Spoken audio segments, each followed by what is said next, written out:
Good evening, America, and welcome to the Friday edition of Just the News, No Noise. I'm your host, John Solomon, reporting to you, as always, from the nation's capital. And yeah, it may be Friday, but it is not a slow news day, not at all. Lots of news, particularly on the Jeffrey Epstein front. Yep, Congress has released a whole bunch more of emails. The Democrats tried to make hay, but it hasn't stuck to Donald Trump. You know where it's sticking? To Democrats. And today, the story really significantly boomeranged around. Why is that? First, Ghislaine Maxwell's lawyer accused Democrat Jamie Raskin of working with prison officials to leak confidential communications from his client. Those prison officials apparently have been disciplined, but that is only the beginning of it. Just a few moments ago, Attorney General Pam Bondi announced that she is naming the acting U.S. attorney in New York City, Jay Clayton, to investigate Democrats' relationships with Jeffrey Epstein and whether any of them rose to the level of criminality. Why? Because so many of the emails today didn't involve Donald Trump or Republicans. That's right. It involved all those Democrats. And this time around, the idea that Democrats would project on Republicans ain't going to cut it. This Justice Department is going to go full bore into that. That is a big, big decision in the weaponization era. And it's another of many signs that I think Pam Bondi is moving towards approving the notion that there was a grand conspiracy against Donald Trump and his followers and conservatives, and it needs to be treated as such, just like the mob was involved in a grand conspiracy or drug cartels were involved in a grand conspiracy. It looks like the Justice Department is moving closer and closer to that. Now, on another front, just a few moments ago, the judge overseeing President Trump's Georgia election interference case. The president's been charged with lots of crimes in that case. It's all on hold because he's president. The president has immunity. But the judge today dismissed 3 of the charges from that Fani Willis prosecution. Meanwhile, a new prosecutor has been named there as well. So that case is getting a new look and a new thing. I would not be surprised if in a few months you see prosecutors go to the judge and say, I want to reverse this case. But we'll see where that has. But meanwhile, the judge dismissed 3 charges in the case today, a sign that maybe more is ahead. And with that, I'll turn to one other thing I want to mention just quickly. President Trump has been working to lower the costs in America. Eggs are cheaper, gas is cheaper, prescription drugs are cheaper. Today, President Trump lowered the tariffs on several other foreign food products to give Americans the biggest possible break at the dinner table. That just happened a little while ago. You can check that out over at justthenews.com. And with that, I will turn to my amazing co-host, Amanda Head, because she's checking out some of the other headlines. Amanda, what do you got on your radar? Well, I'm actually going to stick on what you mentioned about Jeffrey Epstein because this is how it all started today. President Trump responded to all of the Epstein drama, posting this message on his True Social account earlier this morning before a prosecutor was assigned. And he wrote this: now that the Democrats are using the Epstein hoax involving Democrats, not Republicans, to try and deflect from their disastrous shutdown and all of their other failures, I will be asking AG Pam Bondi and the Department of Justice, together with our great patriots at the FBI, to investigate Jeffrey Epstein's involvement and relationship with Bill Clinton, Larry Summers, Reid Hoffman, JP Morgan Chase, and many other people and institutions to determine what was going on with them and him. This is another Russia scam, with all arrows pointing to the Democrats. Records show that these men and many others spent large portions of their life with Epstein and on his island. Stay tuned. Now, that post comes after Speaker Mike Johnson yesterday said that a vote on the Epstein files would take place next week, now that the bipartisan discharge petition on the files has enough signatures to force action on that matter. So it'll be interesting to see where that all leads next week. But in immigration news, the United States Conference of Catholic Bishops issued a statement on immigration enforcement policies under the Trump administration, largely rebuking them. Here is a snippet from the bishops themselves. We are disturbed when we see among our people a climate of fear and anxiety around questions of profiling and immigration enforcement. We are saddened by the state of contemporary debate and the vilification of immigrants. We are concerned about the conditions in detention centers and the lack of access to pastoral care. We lament that some immigrants in the United States have arbitrarily lost their legal status. We are troubled by threats against the sanctity of houses of worship and the special nature of hospitals and schools. Well, those statements were brought up earlier today to fellow Catholic and Trump border czar Tom Homan He didn't hold back. Check it out. So according to them, the message we should send to the whole world is that if you cross the border illegally, which is a crime, don't worry about it. If you get ordered removed by a federal judge after due process, don't worry about it, because there shouldn't be mass deportations. If that's the message we send to the whole world, people are still going to put themselves in harm's way to come to the greatest nation on earth.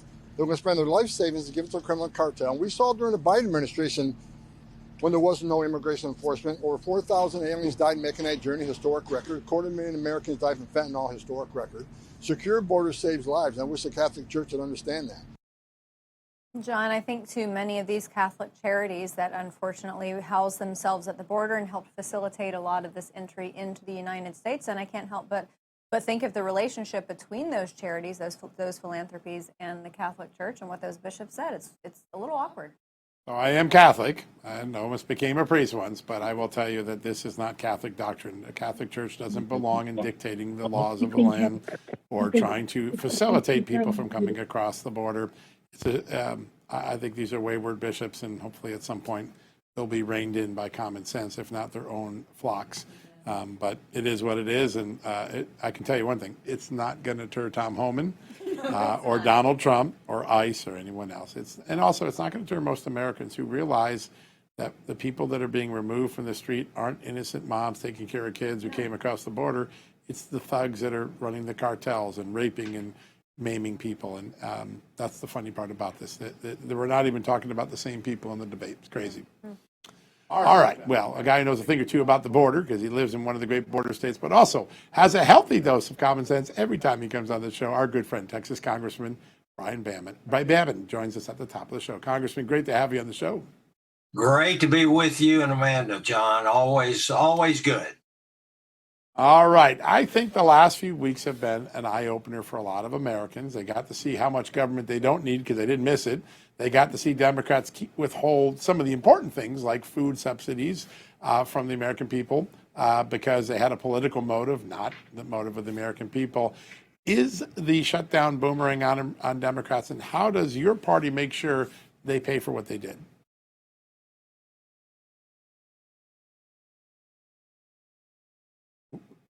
Oh, looks like, all right, we're going to try to get the congressman back there. Looks like we lost him for a second, just the signal dropped. We had a good question ready for him. You did. I think he'll come back. That's good.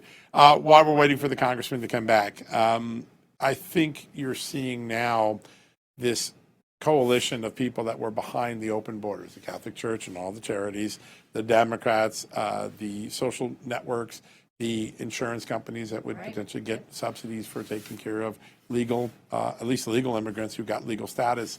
They're all kind of being exposed for they were in on this, and the American people, like it or not, we're not feeling sorry for you.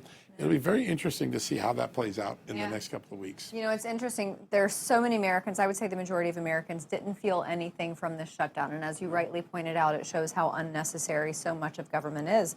But for those who did feel the shutdown, those, TSA agents that President Trump is now awarding with $10,000 bonuses, people who showed up and showed out for the American people who are traveling as we move into this Thanksgiving holiday. And it just shows you the two different sides of the coin. Yeah, there's no doubt. There's a really significant now backlash. I think Americans got to see how insignificant so much of government is and how much common sense government feels better. Well, I was talking to folks the last couple of days, and when a country wants to destabilize America, like the Cuban spy I once talked to, they try to make the abnormal normal. Donald Trump is just making America normal again. I think people are like, I kind of liking this. I forgot what normal felt like. It feels good. It's kind of interesting. It's not MAGA, it's manna, and this time it's not falling from the sky. That's exactly right. I think that's exactly right. We're still trying to get the congressman on. As soon as he's reconnected, we're going to bring him on. Amanda, some of the other things, President Trump shows his flexibility all the time. And I think today he's got these tariffs. They're working to start to get good deals with countries. I think we got, was it Luxembourg or Switzerland today that came in with some good deals on trade. But he also realizes, hey, if the American people have a negative consequence, I'll back off. He backs off a lot of the food tariffs today. He's always got the dinner table in mind, it seems like. Absolutely. And, President Trump, for all of the criticism of the left, both going into his presidency when he began in 2017, and of course it never really stopped, their rhetoric that he was a dishonest broker, that he was a bad businessman. They had so much criticism regarding business acumen, and it just goes to show you that President Trump, he means what he says, and he was an honest broker when he was brokering these relationships and brokering these trade deals. And, even if the deals went sour and it ended up with, some lopsided tariffs with the American people benefiting, President Trump stuck true. He stayed true to those deals, and it's not always a stick with him. Sometimes it's a carrot. And when other nations deal fairly with the United States, he says, all right, here's your carrot. And it's good to see. I think the Epstein case is about to finally boomerang on Democrats. They got all their mileage out of it with their friends in the media who only cover one side, and quite frankly got taken advantage of, I think, earlier this week with that isolated leak that didn't give the full context of Donald Trump and Epstein's conversations. But Jamie Raskin is going to face some questions. What were you doing getting private things? Were you trying to pierce the private nature? Is that really congressional oversight? I don't know. And then I think secondly, today, Pam Bondi, Jay Clayton is a serious go-after prosecutor. Used to be chief of enforcement SEC. That's a pretty big deal. All right, we have reconnected with the congressman, at least by phone, and I don't want to miss a moment because he always brings great wisdom to us. Joining us from the great state of Texas, Congressman Brian Babin. Congressman, good to have you on. Sorry about the technical glitches. That's okay. I'm the chairman of the Science, Space, and Technology Committee, and we're having problems here. Anyway, I bet you get to the bottom of that quickly. Hey, man, we got to get some people on this problem, but great to be with you all, as always. Good to be with you. Thank you, sir. Honored to have you on. All right, let me ask you, there is a concern today that some of these leaked emails that came from Ghislaine Maxwell may have been done by federal prison officials. Apparently, there's been some discipline there, at least according to Ghislaine Maxwell's attorney. And, of course, they end up with a Democrat. Is there any concern that Democrats may have been doing something untoward here? Yeah, 100% that there is something the Democrats have been doing that is very suspicious. And it seems like, John, and you're right in the middle of this thing because you're one of the biggest exposes making these things happen and showing us exactly what we've all suspected for years, that something nefarious has been going on. And so I can tell you that I mean, just from a common sense standpoint, and I've had conversations with the president about this as well, if they keep the Democrats are demanding the release of the Epstein files, do you think that Biden's DOJ and his bureaucracy, they had full control of the Epstein files for 4 long years? Why are they suddenly interested in trying to make it look like Trump had something going on with Epstein? I think it's like you said, this is going to boomerang on them. The whole thing was a sham. This is something that I believe they're going to regret opening Pandora's box on, John. Yeah, I think you're right.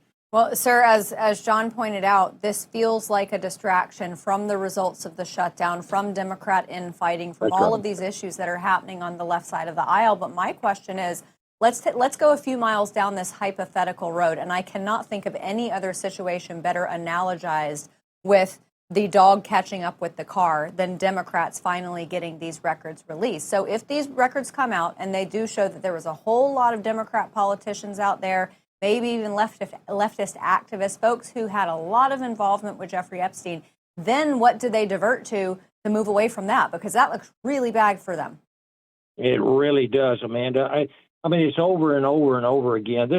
What they've done, during the Obama administration, all during the 4 years of the Biden administration, it really makes the Watergate scandal look like an absolute preschool recess is what it looks like.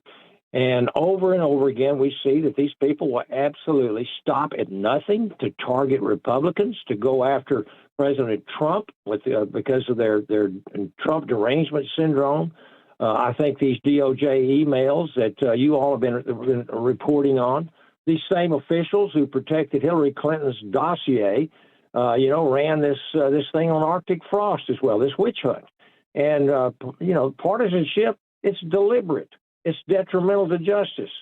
And we've seen them spying, grabbing telephones.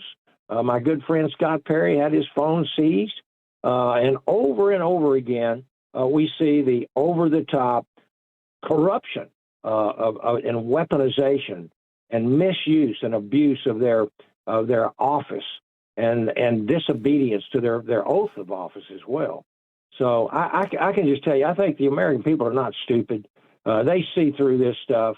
I was disturbed about the losses in Virginia, but nevertheless, those were 3 blue states, and I think we're going to see as things are exposed, and thanks to people like you, we're going to see the truth come out. And sunlight always corrects this corruption.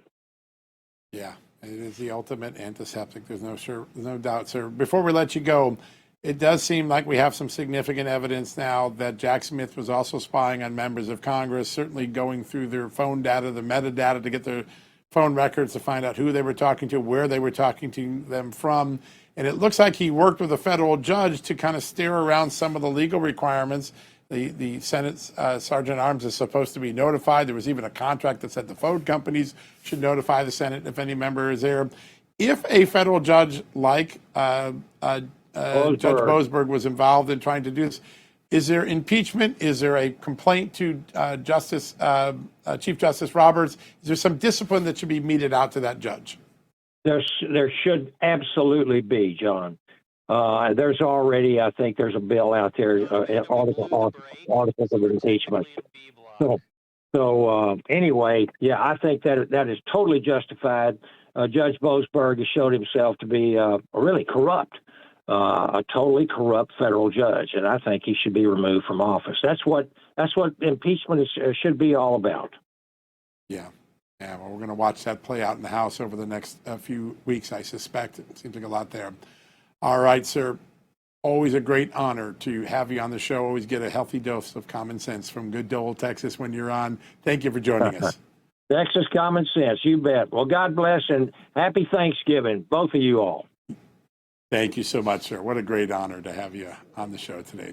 All right. I think we've gotten through the break. We're going to skip the commercial break, if I heard right, from Controlman, and go next to our next 2 guests, because we have 2 special ones. Amanda, I'm going to let you bring them in. Yes, John, and this is a story that you and I have been talking about on the show forever when it comes to finally some transparency, some justice, as far as the weaponization of the federal government and its law enforcement agencies.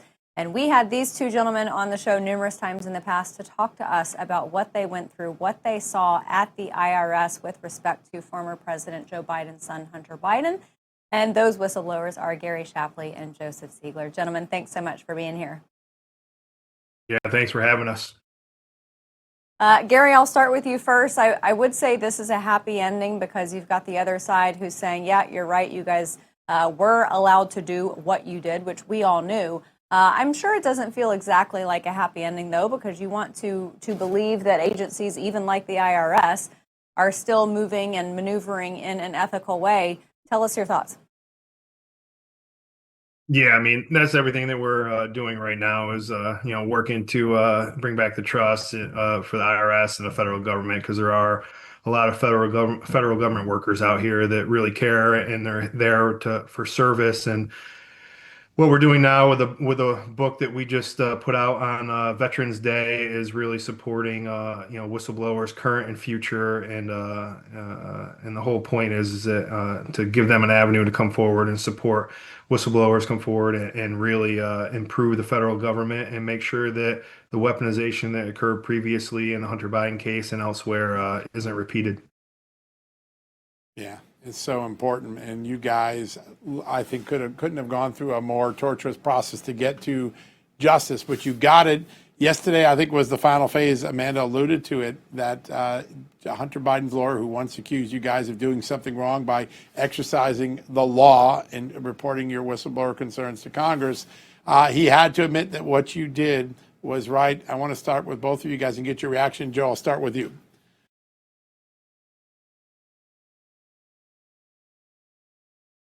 Did we lose him, guys?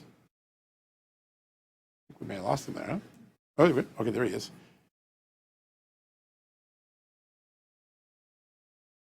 Joe, can you hear us okay? Oh. Yeah. Gary, let me go to you just because I think we're having a little problem with Joe's sound. Gary, your reaction when you found out Abby Lowell acknowledge what we all knew, that you follow the law. Yeah, look, the whole point of that was all principle driven, and we're standing up for whistleblowers, right, to come forward, and they should be able to come forward without fear of being retaliated against by agencies and being attacked by anyone out there. So it's the principle was achieved, and the settlement is exactly what we need to show future whistleblowers that to come forward, do it the right way, and everything will end up good in the end. Yeah, it did in this case. Yeah. Joe, did you hear John's question? Because I want to get your take on this as well. Yeah, I did not hear his question, so if he can repeat it, I can hear now. Yeah, of course. Just the result, and Abby Lowell, the recognition that you guys followed the letter of the law as whistleblowers. You came forward to Congress. And by the way, this was never partisan. There were so many accusations slung at both of you, saying that this was partisan and you were going after Hunter Biden because he was Joe Biden's son. It was never anything about that. But I want to get your take on Abby Lowell, his come to Jesus moment and recognizing what's right. Well, I think it really shows a support for whistleblowers, supporting the process that Gary and I were right all along, that we didn't do anything wrong and we lawfully came forward how we should have done. And it wasn't a partisan issue. This was very much so what was right and what was wrong. We need to treat taxpayers the same. And that's what Gary and I stood for. And that's what we continue to stand for. And what we're doing through the book is we're trying to tell our story so that other whistleblowers out there can hear what we have to say. And I mean, we're putting our money where our mouth is. We're not making a cent off the book. All the proceeds go to the nonprofit Empower, so that they can provide legal support to current and future whistleblowers. So important now because from your journey, you now are in a position to really have a great impact on the IRS. You're helping to run the IRS in its criminal division. I know both of you take this seriously, and there's a very strong message you want every IRS employee to follow. Gary, tell us with the new and bigger role that you have today, what message you want every IRS employee to know about the new IRS, the IRS that you help govern every day. Sure. Leadership at IRS is we're earning the trust of the American people, and we're working forward to looking forward to creating an efficient and effective process, and making a service and privacy and collections of the taxes that the taxpayers owe, and not a cent more, the priority here at the IRS. And the message that I've given and Joe have given to IRS employees are that you do the right thing. You do the right thing each and every time. And the government can be trusted, and there are people there that will support them, and they'll be successful in the end. And they even though there is some retaliation, hopefully by us going through that and coming out on the other side in a positive light, will make other people come forward when they see fraud, waste, abuse, or violation of the law. Yeah. Joe, whistleblowing has always been a courageous act. But going forward, anytime in the future, I have a feeling that there are some whistleblowers out there from multiple administrations who feel that things are so politicized right now that maybe it takes an extra dose of courage, even on top of what it typically would take. What would be your advice to those folks who feel the need to blow the whistle on something, but they're worried about the blowback? I think when you sign up as a government employee, you have a duty and obligation to the taxpayer, to the people actually funding what you're earning, to do the right thing.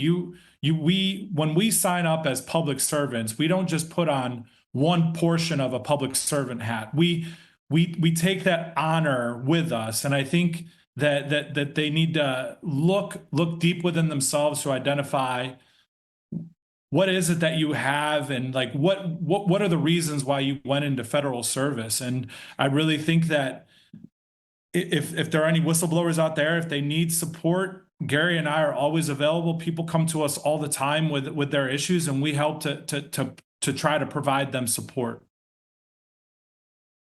I just got my copy of the Whistleblowers versus the big guy. And of course, the big guy is Joe Biden. We all know that now. And I can't wait to read through it. But I thumbed through some of it today because I knew we'd be talking tonight.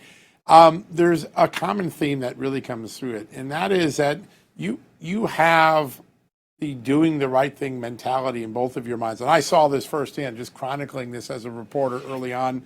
Every step of the way, you did the right thing. You checked the law before you went and disclosed anything to Congress. You checked the statutes to make sure you weren't making up anything. You checked the evidence over and over again. There was a bureaucracy that oftentimes didn't want to recognize that what you were doing was the right thing. How do we I want to throw this at both of you guys. How do we fix that bureaucracy long term? There's a lot of good people, but sometimes the machinery of bureaucracy keeps the right thing from happening. I know you guys have thought a lot about it. What are some of the fixes that you'd like to see in government?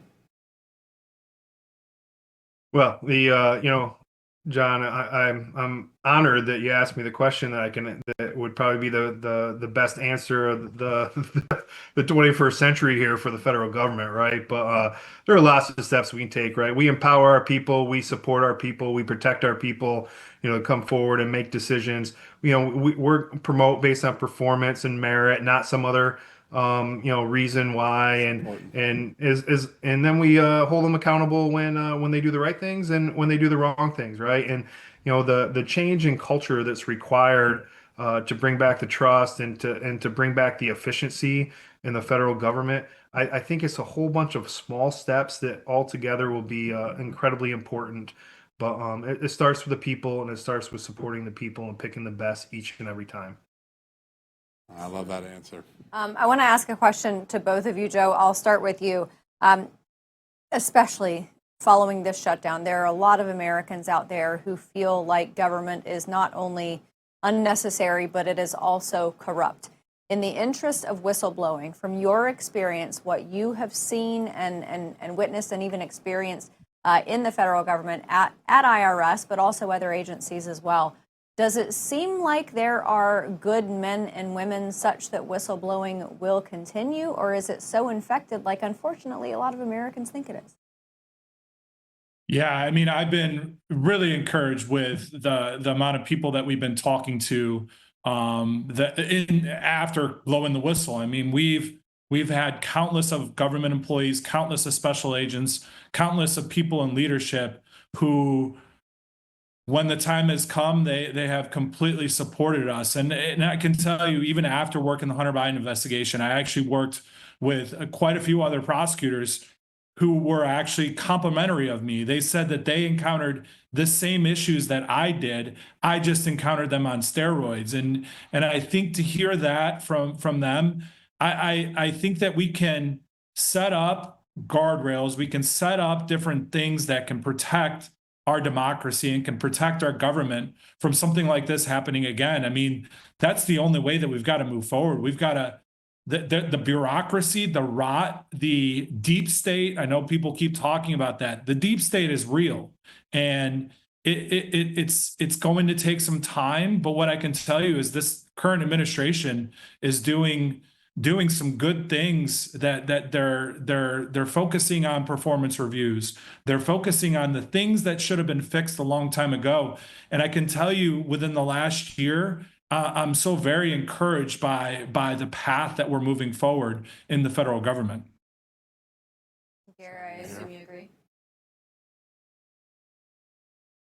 Yeah, I do. Look, it doesn't matter which side of the political aisle you're on. It doesn't matter what the media is really, reporting in the mainstream. I mean, there are people in the federal government today that are living and breathing service to this country, and they're true patriots. And I see it every single day, and I see more of it now because these people are empowered to come forward and make decisions and improve the inefficiencies that have just been coddled, for decades, right? So I see the positives, way more than the negatives. There's still some negatives, but we're hoping to help fix those. Yeah. I think America has a bright future when it comes to transparency. If there are more Gary Shapleys and Joseph Zieglers out there. Gentlemen, thank you so much for being here. And everybody, go check out their book, The Whistleblowers versus the Big Guy. It is an excellent read. All right, everybody, we're going to take a very quick break, but on the other side, one of Michigan's candidates for governor has requested federal oversight of the 2026 elections there. Why? Well, we're going to talk to him about it on the other side.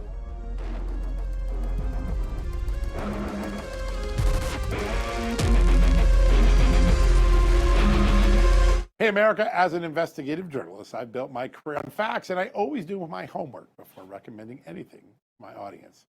That's why I can confidently say AMAC, the Association of Mature American Citizens, is the real deal. AMAC is a conservative alternative to AARP. They're fighting for faith, family, and freedom in bringing their members real value, discounts on travel, insurance, and retail, helpful resources that help you thrive, and the excellent AMAC magazine packed with information that actually matters to patriots like you and me. Now, right now, when you choose a 5-year membership, you'll save up to 33%. That's just $120 a month to join a movement working to hold Washington accountable and preserve the values that we all care about. I vetted them. I trust them. You should too. Visit amac.us/justnews and become a member today, just like me. That's amac, amac.us/justnews. AMAC, protecting America's future, one member at a time.